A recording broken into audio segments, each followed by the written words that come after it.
Drama serial ऐश के जुनून की आने वाली एपिसोड बहुत धमाकेदार होने वाली है, क्योंकि अब आफिया एक बहुत बड़ी चाल चलने वाली है और वो अब जल्द ही राहिम को अपने रास्ते से हटाने की कोशिश करेगी। तो इस हादसे के बाद भी क्या एमन को अकल आएगी या उसके सामने सच्चाई होते हुए भी उसे नजर आएगा कि राहिम सच्चा है और जिस पर वो भरोसा करती रही है वही झूठी और धोखेबाज है। तो अगर अब तक आपने हमारा चैनल सब्सक्राइब नहीं किया तो जरूर करें। तो अब जैसे कि राहिम और उसके बाप की तो रीयूनियन हो चुकी है और ये देखकर आफिया बेगम काफी ज्यादा जल गई है, क्योंकि वो यही तो नहीं चाहती थी। उसे यही डर था कि अगर अली नवाज और राहिम एक दूसरे के पास हुए तो राहिम पर अली नवाज का भरोसा और मजबूत हो जाएगा, जिसके बाद उसका झूठ का खोल टूटने लगेगा। जहां सबसे पहले तो वो एमन को पट्टियां बढ़ाती है और दूसरी तरफ अली नवाज को। और अब एमन भी अपने माँ बाप का गम बर्दाश्त नहीं कर पाई और अपने माँ बाप से मिलने पहुंच गई, जहां उसे इतनी अकल नहीं आ रही कि उसे अपने घर का पता तक तो याद नहीं है और उसे राहिम का चेहरा याद है। जहां फिर एमन की माँ एमन को इतना प्यारा लगता हुआ देखकर काफी ज्यादा खुश होगी और एमन तो यहाँ सिर्फ और सिर्फ अपने बाप से मिलने आई है। जिसके बाद एमन की माँ उससे कहेगी कि जाओ जाकर मिल लो अपने बाप से। कुछ दिन के लिए एमन गई तो एमन के बाप ने मशीन चलाना शुरू कर दी। अब कुछ दिन और एमन नहीं आएगी तो हो सकता है कि नेक्स्ट एपिसोड में रिक्शा चलाना शुरू कर दे। जहाँ फिर एमन जैसे ही अपने बाप के कमरे में जाएगी तो वो तभी एमन को देखकर अपना मुंह फेर लेंगे, जिसके बाद एमन जाकर अपने बाप से माफी मांगेगी और कहेगी कि मुझसे बहुत बड़ी गलती हो गई। मैं मानती हूँ आप मुझ पर कितना ज्यादा ट्रस्ट करते थे, मुझे कितना ज्यादा मान देते थे और मैं बदनसीब आपको कोई सुख ना दे सकी, लेकिन इस सब में कोई ना कोई फैसला तो करना ही था, किसी एक को तो कुर्बान होना ही था ना, तो मैंने खुद को कुर्बान कर दिया। आपको क्या लगता है कि क्या मैं वहाँ पर सुखी हूँ? क्या मैं वहाँ पर खुशी से रह रही हूँ? बिल्कुल भी नहीं। अपने दुश्मन के साथ कोई एक छत के नीचे कैसे रह सकता है? मुझे बहुत तकलीफ होती है जब मैं उसका चेहरा देखती हूँ। जहाँ फिर ये सारी बातें सुनकर एमन की माँ एमन से कहेगी कि बस कर दो एमन, अब बस कर दो, तुम क्या बातें लेकर बैठ गई हो? अब तुमने उससे शादी कर ली है, अब वो तुम्हारा दुश्मन नहीं रहा, इसलिए बेहतर यही है कि तुम अपने रिश्ते को बेहतर करने की कोशिश करो। लेकिन यहाँ पर एमन का बाप पिघल जाएगा और एमन से कहेगा कि तुम ठीक कह रही हो एमन, अब मैं तुम्हें उस घर में वापस नहीं जाने दूंगा और तुम वहाँ वापस अब नहीं जाओगी, तुम यहीं पर रहोगी हमारे साथ और अब मैं तुमको किसी भी हाल में वहाँ नहीं जाने दूंगा। जहाँ फिर राहिम को भी जैसे ही पता चलेगा कि एमन वापस अपने घर चली गई है तो वो भी एमन के पीछे उसके घर पहुँच जाएगा और सीधा जाकर एमन से कहेगा कि एमन तुम यहाँ पर क्यों आ गई? तुम्हें सब कुछ मुझे बता कर आना चाहिए था ना। तुम्हें पता भी है कि मैं कितना परेशान हो गया था, तुम्हें पता भी है कि तुम्हारी सेहत अभी ठीक नहीं है, उसके बावजूद तुम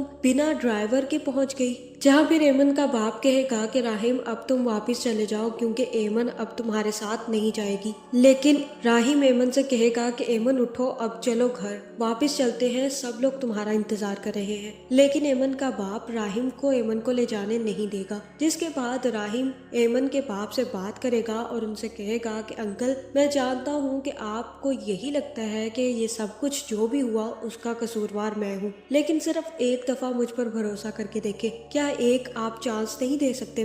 मुझे अपनी सच्चाई साबित करने का मौका तो दे। जहाँ यहाँ मुझे यही लग रहा है कि एमन का बाप राहिम से यही कहेगा कि ठीक है, तो तुम कुछ दिन के लिए एमन को हमारे घर ही छोड़ जाओ, हम भी अपनी बेटी के साथ कुछ वक्त गुजारना चाहते हैं।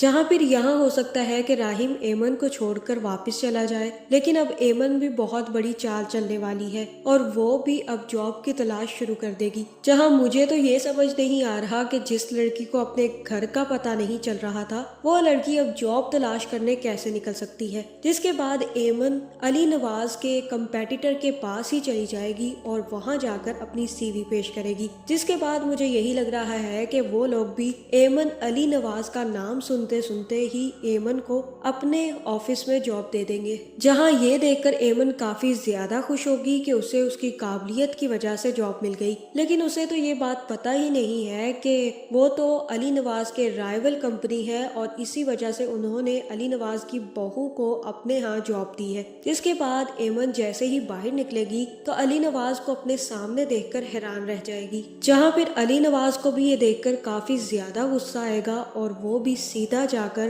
राहिम से बात करने वाला है और घर जाकर वो सारी की सारी बात राहिम समेत आफिया को भी बता देगा, जहाँ फिर आफिया राहिम से कहेगी कि राहिम अब बस बहुत हो गया, जब तक रेपुटेशन की बात सिर्फ और सिर्फ मेरी थी मैंने सब कुछ बर्दाश्त किया, लेकिन अब अली नवाज की रेपुटेशन की बात आ गई है और मैं इसमें कोई कॉम्प्रोमाइज नहीं करूंगी। तुम्हें अपनी बीवी को समझाना होगा, वो ऐसी हरकतें क्यों कर रही है। कल तक तो वो ठीक नहीं थी और आज वो जॉब मांगने पहुंच गई है। जहां अब एमन रोज नई बेवकूफियां कर करके राहिम को फंसाने की कोशिश कर रही है। तो अब मुझे यही लग रहा है कि राहिम को भी पता चल जाएगा कि उसकी जो भी मेडिसिन है वो सिर्फ और सिर्फ उसकी यादाश्त खत्म करने के लिए दी जा रही है, जहाँ फिर वो डॉक्टर से मिलेगा और उससे सारी की सारी सच्चाई उगलवाएगा। जिसके बाद मुझे यही लग रहा है कि राहिम को पता चल जाएगा कि ये सब कुछ करने के लिए आफिया ने उससे कहा है। जहाँ फिर जैसे ही राहिम आफिया से इस बारे में पूछेगा